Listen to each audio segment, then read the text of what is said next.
Olivia Ward's tears fell like rain as she placed the last of her belongings in the trunk, her hands trembling with each movement. Colorado Territory, 1873, a place and time that had shown her little mercy since her arrival 6 months prior. For heaven's sake, Olivia, must you weep over every little thing? Her Aunt Harriet's voice cut through the quiet morning air of their modest home in Silver Creek. Your uncle and I took you in when no one else would, and all you've done is sob about your circumstances. A girl of 20 should have more backbone. Olivia wiped her eyes with her handkerchief, already damp from earlier tears. I'm sorry, Aunt Harriet, I'm trying. Trying isn't enough in this territory, her aunt replied, crossing her arms. That's why we've arranged for you to work at the Blackwell Ranch. Maybe some honest labor will harden that soft heart of yours. Olivia nodded, knowing argument was futile. Since her parents' death from influenza back east, she'd been sent to live with her only remaining relatives. Her uncle, a shopkeeper in this frontier town, had made it clear that another mouth to feed was an unwelcome burden. Her tendency to cry at injured animals, at harsh words, at beautiful sunsets had become a source of constant ridicule. The wagon will be here within the hour, Aunt Harriet continued. Mr. Blackwell needs help with the cooking and cleaning now that his wife has passed. His son runs most of the ranch operations. They're offering room and board plus a small wage, which is more than your tears are worth here. Olivia flinched at the words but managed to reply, Yes, madam. As promised, a wagon arrived at the front of the modest clapboard house. Olivia's eyes widened when she saw the driver, a man perhaps in his early 30s, with broad shoulders and a weathered face partially hidden beneath the shadow of his hat. He dismounted with the practiced ease of someone who'd spent his life on horseback. Morning, Mrs.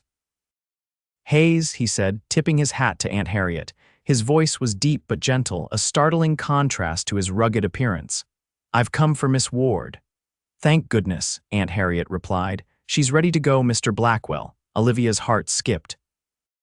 This wasn't the older rancher she'd expected, but must be the son her aunt had mentioned. It's just Ryder, madam, he corrected politely. His gaze shifted to Olivia, and she felt a warmth creep into her cheeks despite her distress. His eyes were a striking blue against his sun-darkened skin. This is my niece, Olivia, Aunt Harriet said with little warmth. She's sensitive. I've warned her that won't serve her well at a working ranch. Ryder Blackwell's expression remained neutral as he nodded a greeting to Olivia. Miss Ward. Mr. Blackwell, she responded softly. Let me help with your trunk, he offered, moving toward her belongings. As he lifted the trunk with apparent ease, Aunt Harriet pulled Olivia aside for final instructions. Remember what I said. No one has patience for a weeping woman, especially not in the West. Control yourself, or you'll find yourself without even this position. Olivia nodded, biting her lip to keep fresh tears at bay. The irony of crying about being told not to cry wasn't lost on her. The goodbye was brief and formal. Within minutes, Olivia found herself seated beside Ryder Blackwell on the wagon bench, her trunk secured in the back, heading away from the only home she'd known in this territory. The silence stretched between them as the wagon rumbled along the dusty road leading out of town. Olivia kept her eyes on her folded hands, afraid that if she looked at the receding buildings of Silver Creek, she might break down again. It's about an hour's ride to the ranch, Ryder finally said, his voice pulling her from her thoughts. Not too rough a journey, but let me know if you need to stop. Thank you, Mr. Blackwell, I'll be fine, he glanced at her. Ryder is fine, Miss Ward. Mr. Blackwell is my father. Then please call me Olivia, she replied, venturing a small smile. As they left the town behind, the landscape opened into rolling grasslands punctuated by stands of pine and aspen. The mountains rose majestically in the distance, their peaks still bearing patches of snow despite the late spring warmth. It's beautiful, Olivia whispered, almost to herself. Ryder nodded. That it is, been here my whole life and never tired of it. A hawk soared overhead, its wings catching the morning sunlight. Olivia watched it with wonder, momentarily forgetting her sorrows. We didn't have views like this in Boston. Boston, Ryder raised an eyebrow. That's a long way from Silver Creek. Yes, she agreed, her voice growing quieter. After my parents died last year, I had nowhere else to go but to my aunt and uncle. Ryder's hands tightened almost imperceptibly on the reins. I'm sorry about your parents. The simple kindness in his voice threatened to undo her composure. She swallowed hard and changed the subject. Could you tell me about the ranch? What will my duties be? If Ryder noticed her deflection, he didn't comment on it. Blackwell Ranch has been in my family for nearly 20 years. My father started with just 100 acres and a dozen cattle. Now we run close to 1,000 head on 5,000 acres. Pride resonated in his voice as he continued. We have several cowhands who help with the herd, a foreman named Thomas, and a young stable hand named Charlie. My father lives in the main house. That's where you'll be working, cooking and keeping house. There's a cabin nearby where I stay. And Mrs. Blackwell? Olivia asked, then immediately regretted it when she saw his expression darken. My mother passed 3 months ago, pneumonia. His words were clipped, revealing the wound was still fresh. I'm so sorry, Olivia said, instinctively reaching out to touch his arm before catching herself and withdrawing her hand. Losing a parent is. She trailed off, unable to find adequate words. Ryder nodded without looking at her, but his voice softened slightly. That's why Pa needs the help. He hasn't been the same since. The house has fallen into disarray and he barely eats unless someone puts food in front of him. I'll do my best to help, Olivia promised. The wagon crested a hill and Ryder pointed ahead. There it is, Blackwell Ranch. Below them stretched a valley with a cluster of buildings nestled against the backdrop of a pine forest. A substantial 2-story house stood apart from several barns and outbuildings. Fenced pastures extended in multiple directions, cattle dotting the landscape like small brown and black specks. It's larger than I imagined, Olivia remarked, impressed despite her apprehension. Ryder guided the horses down the gentle slope toward the ranch. Pa built the house bigger than we needed, always saying the family would grow to fill it. A hint of something regret perhaps colored his words. As they approached, Olivia noticed several men working around the barns. They paused to watch the wagon's arrival, and she felt suddenly self-conscious under their curious gazes. Ryder pulled the wagon to a stop in front of the main house. I'll introduce you to Pa first, then show you where you'll be staying. He helped her down from the wagon, his strong hands gentle at her waist. The brief contact sent an unexpected flutter through her stomach that she quickly dismissed as nerves. The front door opened before they reached it, revealing an older man with a weathered face and the same striking blue eyes as Ryder. His silver hair and beard were neatly trimmed, but there was a weariness about him that spoke of recent grief. Pa, this is Miss Olivia Ward, Ryder said. Miss Ward, my father, Edmund Blackwell. Welcome to our home, Miss Ward, Edmund said, his voice carrying the gruffness of a man unaccustomed to social niceties. Ryder tells me you come with good references from town. Olivia curtsied slightly. Thank you for the opportunity, Mr. Blackwell. I'll work hard. Edmund nodded, seemingly satisfied with her response. Ryder will show you around. Dinner's usually at 6. The kitchen's through there. He gestured vaguely toward the interior of the house before retreating back inside. Don't mind Pa, Ryder said once his father was out of earshot. He's not much for conversation these days. Olivia nodded understandingly. Grief affects us all differently. Ryder gave her a curious look as though reassessing her. Let me get your trunk and show you to your room. The interior of the Blackwell house was more refined than Olivia had expected for a ranch home, with solid furniture and touches that spoke of a woman's influence. Curtains at the windows, a patterned rug in the parlor, framed photographs on the mantel. But a layer of dust covered many surfaces, and the air held a stillness that suggested neglect. Ryder led her upstairs to a small but pleasant room at the back of the house. This was meant to be a guest room, but we rarely had visitors. Ma kept it ready anyway. The room contained a narrow bed with a simple quilt, a small dresser, a washstand with a pitcher and basin, and a rocking chair near the window that overlooked the pastures and mountains beyond. It's lovely, Olivia said sincerely, already appreciating the peaceful view. Ryder set her trunk at the foot of the bed. The washroom is at the end of the hall. There's hot water if you pump it from the kitchen first. He hesitated, then added, "I'll let you get settled. Kitchen's fully stocked, but no one's done a proper inventory since." He didn't finish the sentence. "I understand," Olivia assured him. "I'll see what's available and prepare dinner for this evening." Ryder nodded gratefully. "Thank you, Miss Olivia." With a tip of his hat, he left her alone in her new quarters. Once the door closed behind him, Olivia sat on the edge of the bed and finally allowed herself a moment of release.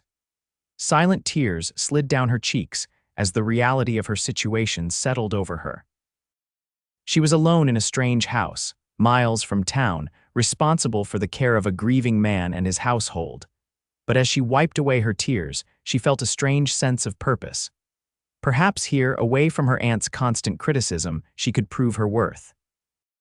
With renewed determination, she unpacked her few belongings and prepared to begin her new life at Blackwell Ranch.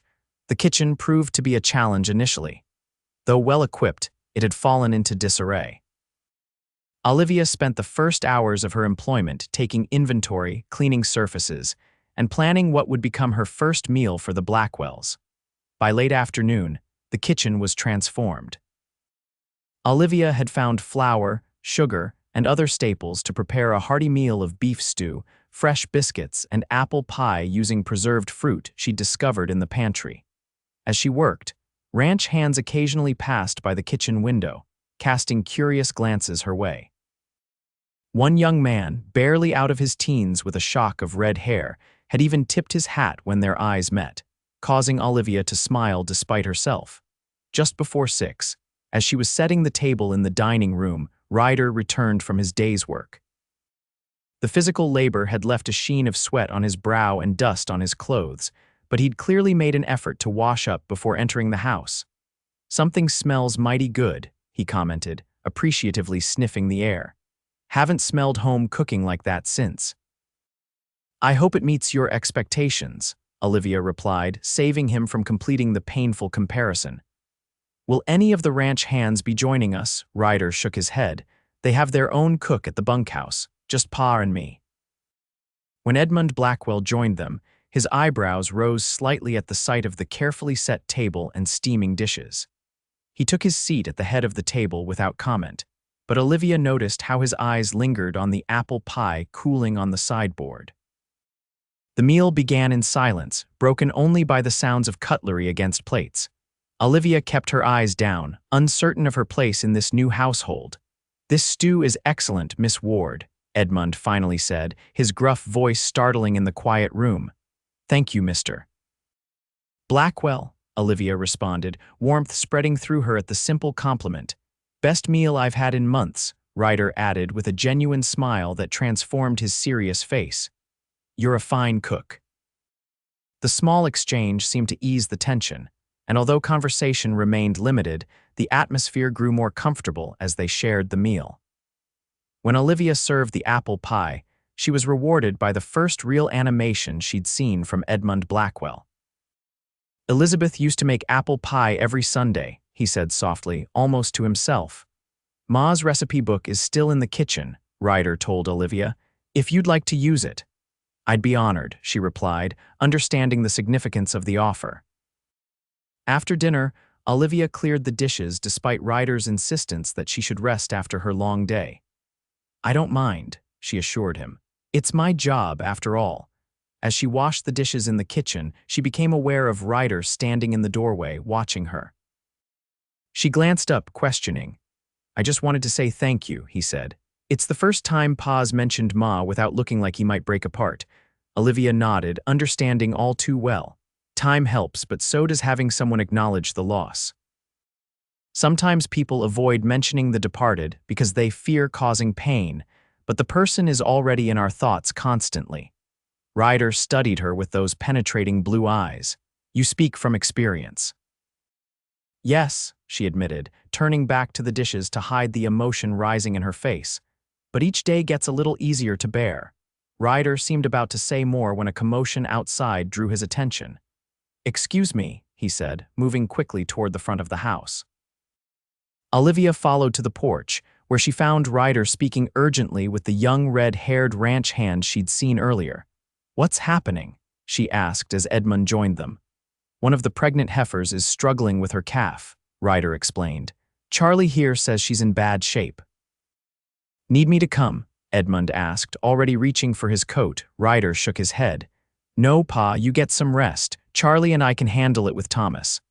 Olivia found herself speaking before she'd fully considered her words. I could help. I assisted our doctor in Boston with difficult deliveries sometimes. 3 pairs of male eyes turned to her in surprise. Human deliveries are different from cattle, Edmund said doubtfully. The principles are similar, Olivia insisted, and an extra pair of hands never hurts. Ryder considered her for a moment, then nodded. All right, but you'll need different clothes. Those skirts will only get in the way and be ruined. Before Olivia could respond, Edmund disappeared inside, returning moments later with folded garments. Elizabeth kept some men's clothes for when she helped with the animals. They might fit you well enough. Touched by the gesture, Olivia quickly changed in her room. The trousers were loose but stayed up with a belt, and she rolled the sleeves of the shirt several times. When she emerged, Ryder's expression was unreadable, but he gave a nod of approval. Let's go, he said, leading her toward one of the barns where lanterns glowed in the gathering dusk. Inside, Charlie and an older man Olivia assumed was Thomas had already prepared the area. The heifer lay on her side in a stall bedded with fresh straw, her sides heaving with effort, eyes wide with distress. She's been at it for hours, Thomas explained. Calf's turned wrong, I reckon. Ryder knelt beside the animal, stroking her neck reassuringly. Easy girl, he murmured before looking up at Olivia. You sure about this? Olivia removed her borrowed jacket and rolled up her sleeves further. I'm sure. For the next hour, Olivia worked alongside Ryder and the ranch hands to save both mother and calf. Her smaller hands proved invaluable as she guided the calf into the proper position, while Ryder provided the strength needed for the delivery. The men watched with growing respect as she remained calm and focused, issuing clear instructions when needed.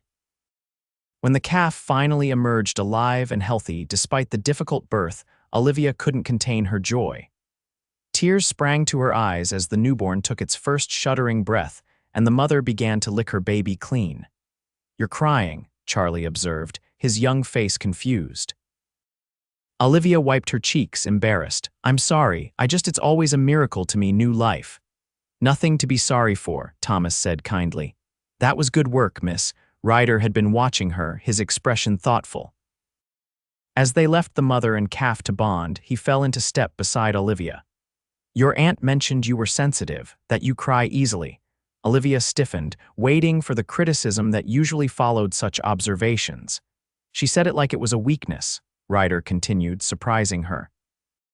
But I think it's a sign of a big heart. The unexpected words stopped Olivia in her tracks. For so long, her tears had been a source of shame, something to be hidden and controlled.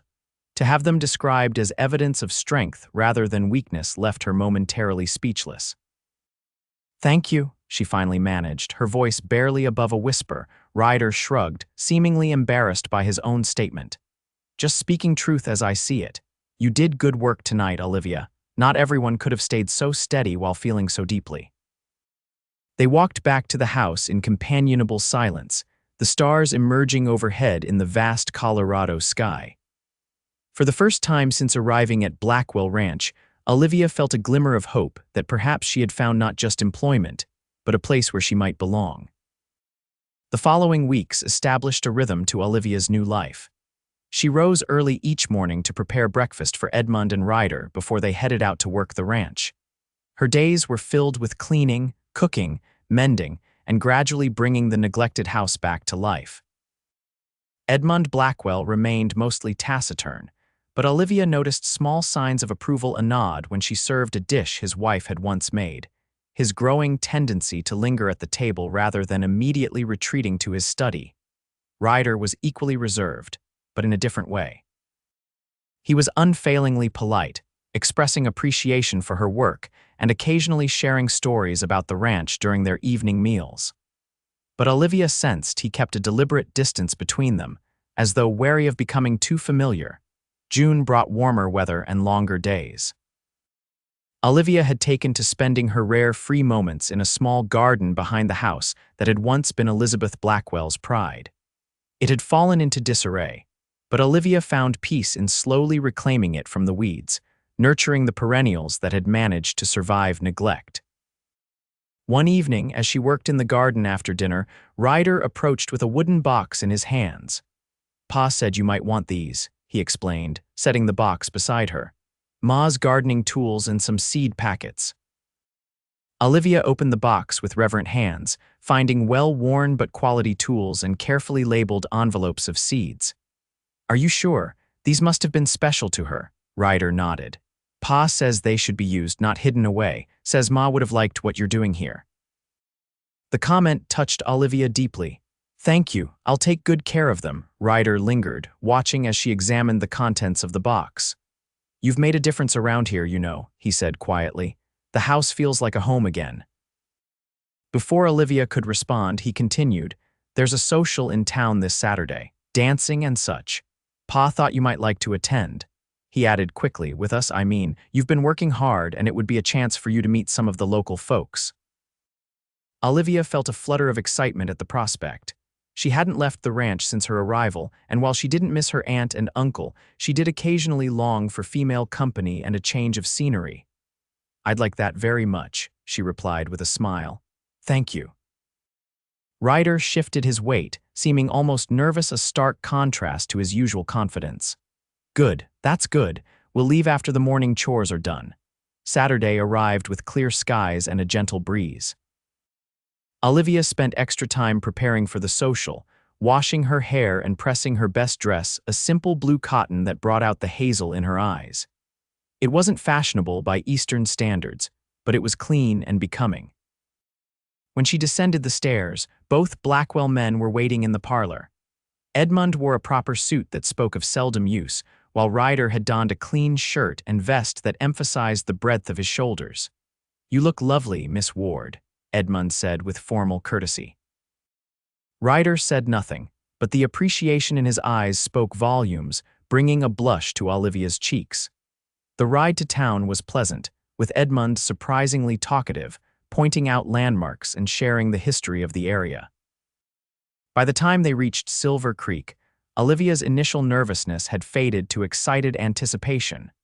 The social was being held in the town hall, a modest building that served multiple purposes for the community. Bunting and wildflowers decorated the interior, and a small band of local musicians provided lively tunes. Nearly the entire population of Silver Creek and the surrounding ranches seemed to be in attendance. Olivia felt eyes upon her as she entered with the Blackwells. She recognized curiosity in some gazes, assessment in others. Her aunt and uncle were notably absent, something for which she was quietly grateful. "Edmund Blackwell, as I live and breathe." A robust woman with silver-streaked dark hair approached them, her face alight with genuine pleasure. "I didn't think we'd see you here today, Martha," Edmund acknowledged with a nod that couldn't quite hide his pleasure at the greeting. "Didn't see much point in staying home when there's music to be heard." Martha turned her friendly gaze to Olivia. "And you must be the young lady who's been keeping house out at Blackwell Ranch. I'm Martha Sullivan, the school teacher." "Olivia Ward," she replied, warming to the woman's open manner. "It's a pleasure to meet you." "Likewise, my dear."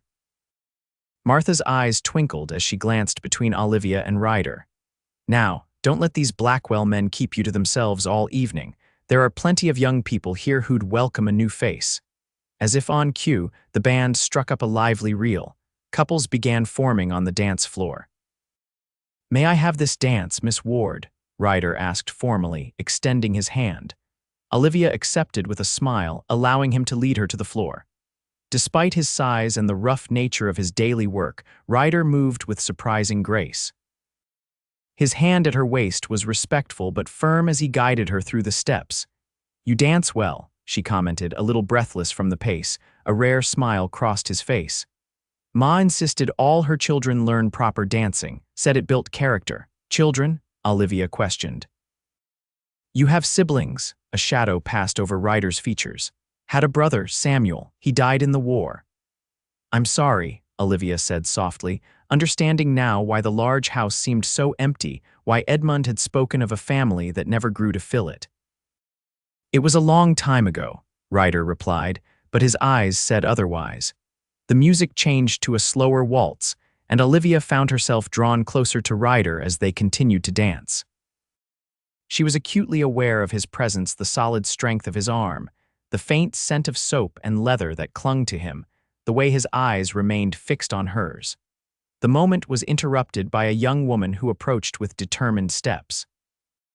"Ryder Blackwell, were you planning to dance with any of the local girls tonight?" she asked, her tone playful but with an undercurrent of possessiveness. "Rebecca," Ryder acknowledged, stepping back from Olivia with what seemed like reluctance. "This is Miss Olivia Ward. She's been helping at the ranch." Rebecca Porter, for that was her name, as Olivia soon learned was the daughter of the town's most prosperous merchant. With her fashionable dress and carefully arranged blonde curls, she made Olivia feel suddenly plain and provincial. "How charitable of you to employ Boston's cast-off," Rebecca said with a smile that didn't reach her eyes. "Everyone in town has heard how her own family couldn't abide her constant weeping." The cruel words struck Olivia like a physical blow. Heat rushed to her face as she fought the tears that immediately threatened proving Rebecca's point and magnifying her humiliation. "That's enough, Rebecca," Ryder said, his voice low but carrying an edge that silenced the woman instantly. "I was only teasing," Rebecca protested, though her expression suggested otherwise. "Miss Ward has brought kindness and care to our home when we needed it most," Ryder continued, his gaze hard. "I won't hear her spoken of disrespectfully." Olivia stood frozen, caught between mortification at becoming the center of attention and astonishment at Ryder's defense. "I think I need some air," she managed to say, turning quickly to make her way toward the doors leading to the small porch behind the hall. Outside, the cool evening air helped calm her flushed cheeks. Olivia took deep breaths, willing the threatened tears not to fall. She wouldn't give Rebecca Porter the satisfaction of confirming her cruel assessment. "Olivia." Ryder's voice came from behind her. She turned to find him standing in the doorway, concern evident in his expression. "I'm fine," she said quickly. "Please go back to the dancing." Instead, he joined her at the porch railing. "I apologize for Rebecca's behavior. There's no excuse for it." "It's all right," Olivia said, though they both knew it wasn't. "She wasn't entirely wrong. I do cry easily. It's been a problem my whole life." Ryder was quiet for a moment. "My mother cried when the wildflowers bloomed each spring, said they were too beautiful not to acknowledge with tears." He turned to face her fully. "She cried when Samuel went to war and again when we got word he wouldn't be coming home. She cried at sunsets and when new calves were born and when Pa would read poetry in the evenings." The image of this strong rancher's wife, unashamed of her tears, touched something deep in Olivia's heart. "No one ever called her weak," Ryder continued. "Pa said her tears were her strength. They meant she felt everything fully, loved completely." He reached out tentatively, his calloused fingers gently brushing a strand of hair from Olivia's face. "Like I said before, it's a sign of a big heart." The tender gesture and his words broke through Olivia's carefully maintained composure. A single tear slipped down her cheek. "Thank you," she whispered. Ryder's hand lingered near her face. For a breathless moment, Olivia thought he might lean closer, but the bang of the door as another couple sought the privacy of the porch broke the spell between them. "We should go back inside," Ryder said, dropping his hand. "Pa will be wondering where we've gone." The remainder of the evening passed without further incident. Rebecca kept her distance, though Olivia occasionally felt the woman's calculating gaze upon her. Martha Sullivan made a point of introducing Olivia to several friendly townspeople, and even Edmund engaged in conversation with old acquaintances. By the time they departed for the ranch, Olivia felt a curious mixture of emotions, lingering embarrassment from Rebecca's comments, warmth from the acceptance she'd found with others, and a growing awareness of Ryder Blackwell that both thrilled and confused her. As their wagon rolled away from town, Edmund broke the comfortable silence. "You did well tonight, Miss Ward. Elizabeth would have been proud of how you handled that Porter girl." "Thank you, Mr. Blackwell," Olivia replied, touched by the unexpected compliment. Think it's about time you started calling me Edmund, he added gruffly. You're part of the household now. Olivia smiled, grateful for the darkness that hid the fresh tears of happiness that sprang to her eyes. Perhaps her aunt had been wrong after all. Perhaps there was a place for her sensitive heart in this rugged territory. The summer heat intensified as June gave way to July. Ranch work consumed most of Ryder's time as the season for moving cattle to higher pastures approached.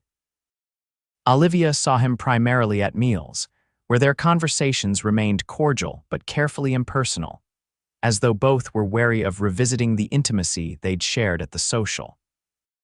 One sweltering afternoon, as Olivia hung laundry on the line behind the house, she spotted a cloud of dust approaching from the direction of town. Shielding her eyes against the sun, she made out a single rider pushing his horse at a concerning pace. By the time the rider reached the house, Ryder and Edmund had emerged from the barn, alerted by the unusual arrival. Olivia recognized Charlie, the young stable hand, his face red from exertion and urgency. "Mr. Blackwell," Charlie called, dismounting before his horse had fully stopped. "There's trouble in town. Marshal sent me to fetch you and Ryder." "What kind of trouble?" Edmund demanded. "Bank robbery," Charlie panted. "3 men. They shot Mr. Wilkins the teller and took off with the money. Marshal's organizing a posse to go after them." Ryder's expression hardened. "How long ago?" "Not more than an hour. Marshal thinks they're heading for the canyon country to the north." "I'll get my rifle," Edmund said, turning toward the house. "No, Pa," Ryder objected. "You should stay here, I'll go." An argument ensued between father and son, with Edmund insisting his experience was needed, and Ryder countering that someone needed to stay to protect the ranch and Olivia. "I'll be fine," Olivia assured them, though the thought of armed robbers in the vicinity sent a chill through her despite the heat. "You both know this land better than most. The marshal needs you." In the end, it was decided that both would join the posse, but Thomas would remain behind with 2 other hands to keep watch over the ranch and Olivia. Preparations were made quickly, with Olivia packing food for the men to take with them. As Ryder checked his saddle before mounting, Olivia approached him with the bundle of provisions. "Please be careful," she said quietly. Ryder's eyes met hers, intense and serious. "Lock the doors tonight. Thomas knows to keep a watch, but don't take any chances." "I won't," she promised. "Just come back safely." Something shifted in his expression, a softening around the eyes, a slight parting of his lips as though he wanted to say more. Instead, he simply nodded, took the provisions, and mounted his horse. Olivia watched until the dust from their departure had settled back to the earth, an uneasy feeling settling in her stomach that had nothing to do with the bank robbery and everything to do with the man riding away from her. The house felt eerily quiet that evening without the Blackwells' presence. Olivia prepared a simple meal for herself and the remaining ranch hands, but found she had little appetite. After cleaning the kitchen, she retreated to the parlor with some mending, finding the mundane task a welcome distraction from her worries. A knock at the front door startled her from her thoughts. Setting aside her work, she approached cautiously, remembering Ryder's warning. "Who is it?" she called through the door. "It's Thomas, Miss Ward," came the reply. "Just checking that you're all right before we settle in for the night." Relieved, Olivia opened the door to find the foreman standing on the porch, his weathered face serious in the lantern light. "I'm fine, Thomas. Thank you for checking." Thomas nodded. "Me and the boys will take turns keeping watch tonight. Don't you worry about those robbers. They're headed in the opposite direction, and the marshal's posse will catch up to them soon enough." "I hope so," Olivia replied. "Would you and the others like some coffee? Or perhaps the apple pie left from yesterday?" Thomas's face brightened at the offer. "That's mighty kind, Miss Ward." The boys would appreciate that. As Olivia served the ranch hands in the kitchen, their presence helped dispel some of the loneliness that had settled over her. They spoke of ordinary things: the weather, the cattle, a new foal born in the stable, careful to avoid mention of the danger their employer and his son might be facing. After they departed for their night watch, Olivia secured the house as Ryder had instructed. She checked each window and door before climbing the stairs to her room, exhaustion finally catching up with her. Sleep proved elusive, however. Every creak of the house settling, every whisper of wind through the trees outside her window had her sitting up in alarm. When she did drift off, her dreams were troubled by images of Ryder facing unknown dangers. Dawn was breaking when the sound of horses approaching roused Olivia from her fitful sleep. Heart pounding, she hurried to the window in time to see several riders entering the ranch yard. Relief flooded through her as she recognized Ryder and Edmund among them.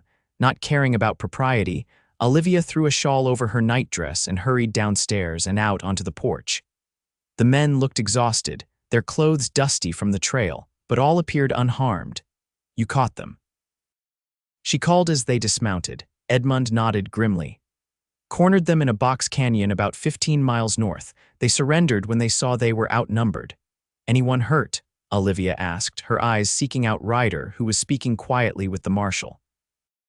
"No serious injuries on our side," Edmund assured her. "One of the robbers took a bullet in the shoulder when he tried to make a break for it." The marshal and his deputies departed after a brief rest, taking the captured robbers back to town for trial. Edmund retired to his room, the night's exertion having taken a visible toll on him. Ryder remained in the barn, tending to his horse. Olivia, having changed into a proper dress, brought him a cup of coffee and some breakfast. "You should be resting," she said, noting the dark circles under his eyes and the way his shoulders sagged with fatigue.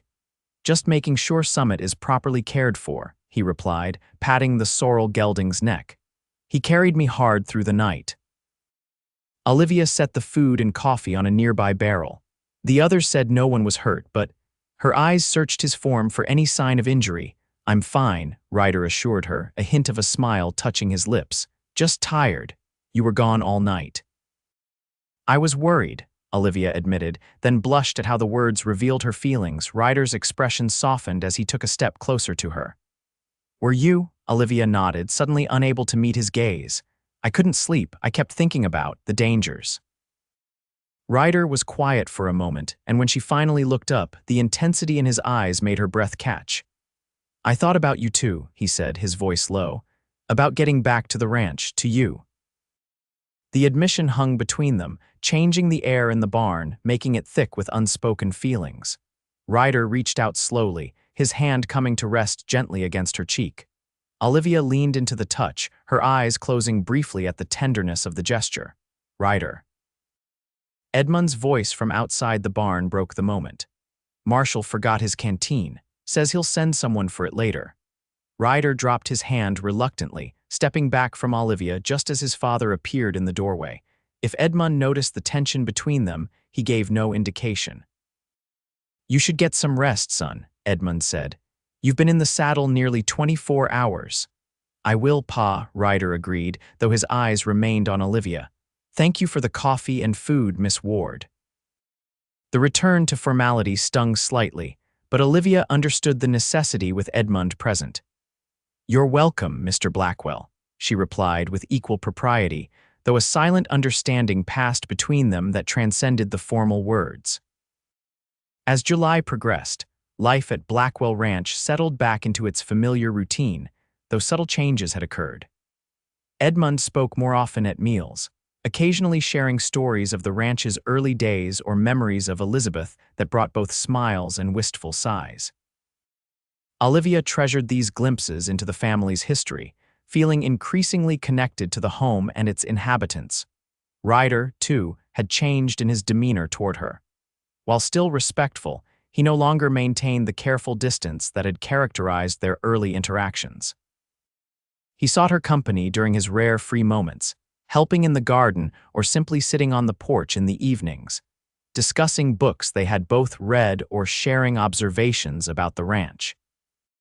These quiet moments together gradually revealed their shared values and complementary temperaments, his quiet strength balancing her emotional openness, her compassion softening his pragmatism.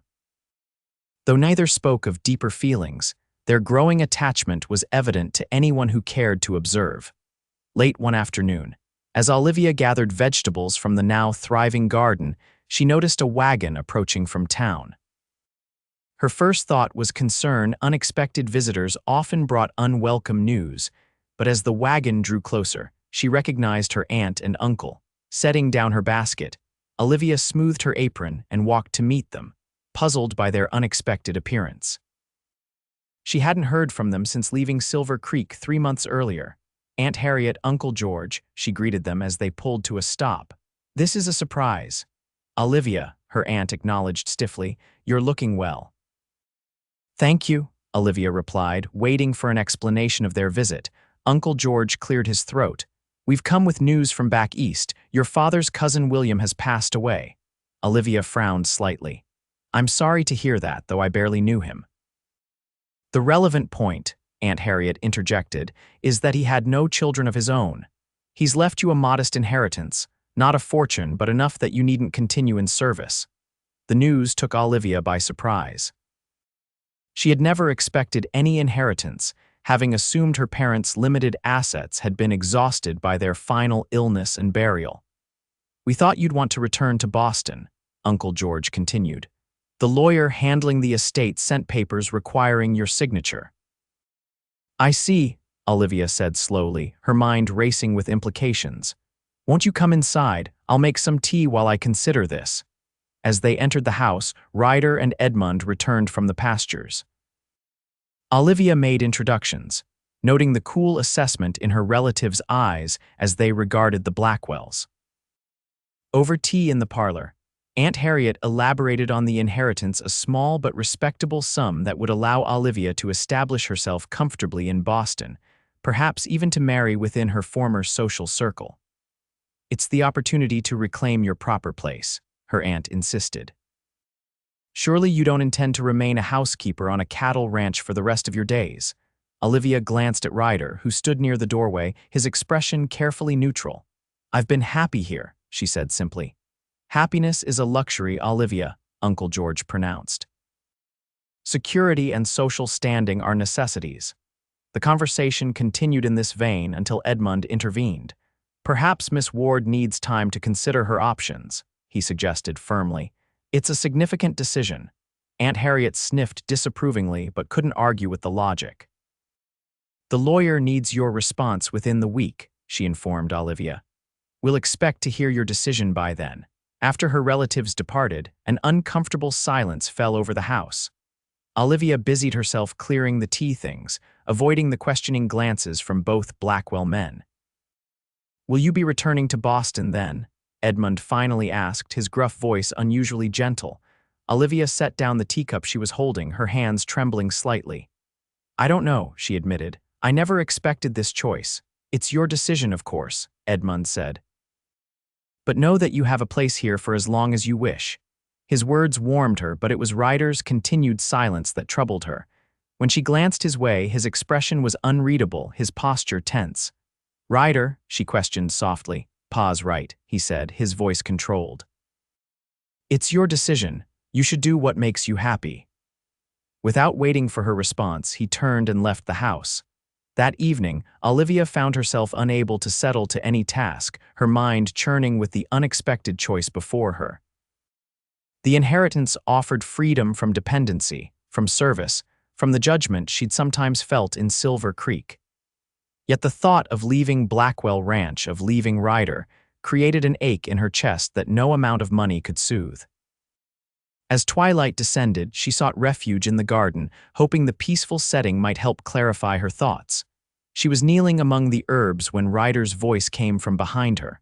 "I'm sorry I walked away earlier," he said quietly. "It wasn't fair to you."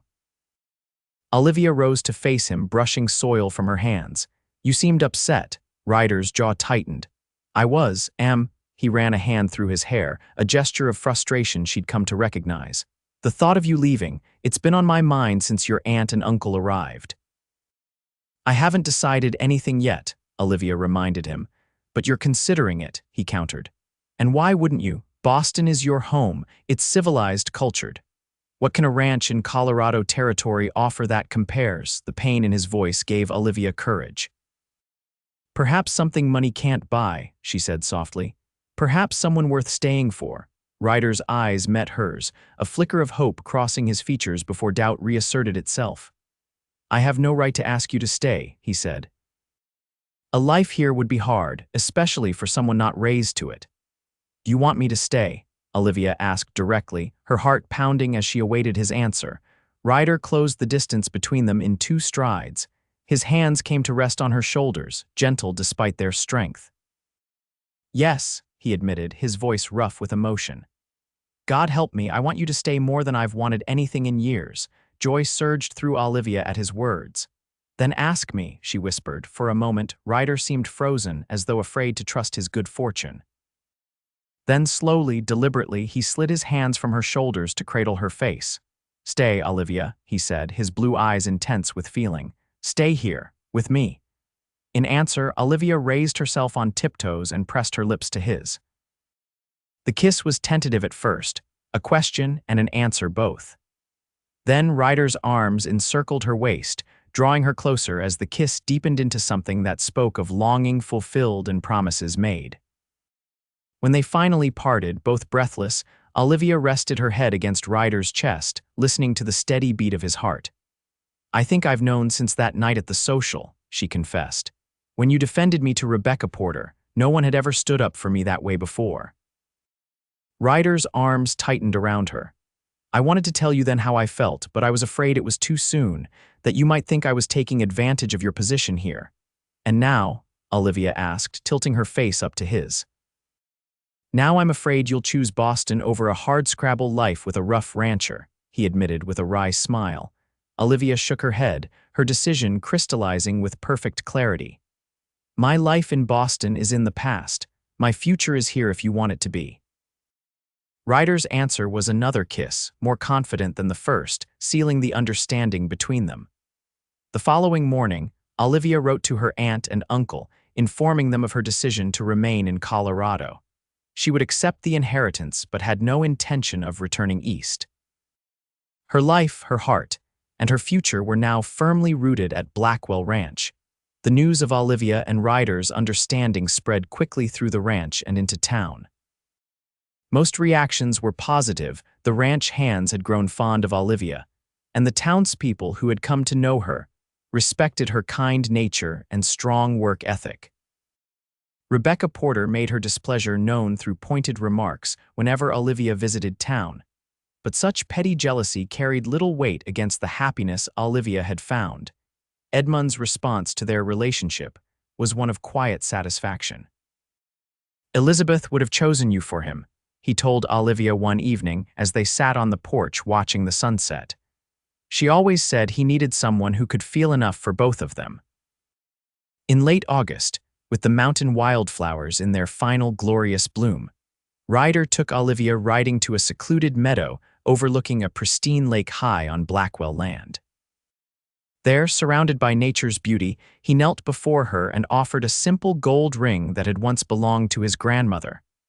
I'm not a man of fancy words, he said, his voice steady despite the emotion in his eyes. But I love you, Olivia Ward. I want to build a life with you, to grow old watching you cry at sunsets and new calves and all the beautiful things that move your heart. Will you marry me? Tears happy ones spilled down Olivia's cheeks as she accepted the ring and his proposal. Yes, she whispered through her tears. 1,000 times yes. They were married in October, when the aspen trees had turned to gold and the first hint of winter crispness touched the air. The ceremony took place at Blackwell Ranch, with Martha Sullivan organizing the local women to transform the barn into a festive venue decorated with autumn flowers and ribbons. Edmund gave Olivia away. His weathered face softened with genuine joy as he placed her hand in his son's. Even Aunt Harriet and Uncle George attended, somewhat mollified by Olivia's evident happiness and the respectability of the Blackwell name in the territory. As Olivia and Ryder exchanged vows before the traveling minister, she felt tears gathering yet again. This time, she let them fall freely, unashamed of the emotion that overflowed at this moment of perfect happiness. Still crying, Ryder murmured with tender amusement as he brushed a tear from her cheek after their first kiss as husband and wife. Always, Olivia replied with a radiant smile. But now they're mostly happy tears. Either kind is welcome, he assured her, his eyes reflecting a love that accepted all of her sensitivity, tears, and the big heart that had finally found its home. In the years that followed, Blackwell Ranch prospered under Ryder's management, gradually expanding its operations and reputation. Edmund, revitalized by his son's marriage and the renewed life in their home, remained active in ranch affairs well into his 70s. Olivia's inheritance was invested in improvements to the ranch, a larger garden, better breeding stock, and eventually a new wing to the main house that became necessary when their family began to grow. Their first child, a daughter they named Elizabeth after Ryder's mother, arrived in the summer following their marriage. She inherited her mother's sensitive nature and her father's determination, crying easily but never backing down from challenges. A son, James, followed 2 years later, bringing Edmund particular joy as he proudly taught his grandson to ride almost before the boy could walk. Through the seasons of their life together, the harsh winters and glorious summers, the successes and occasional setbacks of ranch life, the joys of watching their children grow, Ryder and Olivia's love deepened and strengthened. They faced each challenge as partners, her emotional insight balancing his practical nature, his steadiness supporting her generous heart. Olivia never lost her tendency to cry easily, but in the loving environment of her new family, her tears became simply another way of expressing the depth of her feelings, sometimes sad, often joyful, always authentic. On their 10th anniversary, Ryder surprised Olivia with a special gift, a silver locket containing miniature portraits of their children. As she opened it, tears immediately sprang to her eyes. "It's perfect," she whispered, touching the small paintings with reverent fingers. Ryder smiled as he fastened the chain around her neck. "I knew you'd cry," he said fondly. "That's why I love you." Olivia returned his smile through her tears. "Because I cry too much. Because you feel so deeply," he corrected, drawing her into his arms. "Because your heart is big enough to embrace everything, the beauty and the pain, the ordinary and the extraordinary." As twilight settled over the ranch that had become her true home, Olivia reflected on the journey that had brought her here, from the lonely, criticized young woman who arrived in Silver Creek believing her sensitivity was a flaw, to the confident wife, mother, and rancher's partner she had become. She still cried at sunsets and newborn calves and her children's achievements. She still felt emotions more intensely than most. But now she understood what Ryder had recognized from the beginning, that her tears weren't a weakness but a strength, not a failing but a gift. In a land where hardness was often valued above tenderness, where practicality typically trumped sentiment, Olivia had found not just acceptance but celebration of her sensitive nature. And in doing so, she had helped transform Blackwell Ranch from merely a successful cattle operation into a true home filled with love, laughter, and occasionally happy tears. As the stars emerged in the vast Colorado sky, Ryder joined her on the porch, slipping his arm around her waist in a gesture that had become as natural as breathing over their years together. "Crying again?" he asked softly, noticing the shimmer in her eyes as she gazed at the first evening star. "Just thinking," Olivia replied, leaning into his embrace, "about how fortunate I am to have found someone who sees my tears as a sign of strength rather than weakness." Ryder pressed a kiss to her temple. "I'm the fortunate one," he countered. "Not every man is blessed with a wife whose heart is big enough to feel the beauty in everyday miracles." Together they stood in comfortable silence, watching night claim the land that had witnessed their love story, a story that had begun with tears of sorrow, but had blossomed into a lifetime of joy, proving that sometimes the most sensitive heart is also the strongest.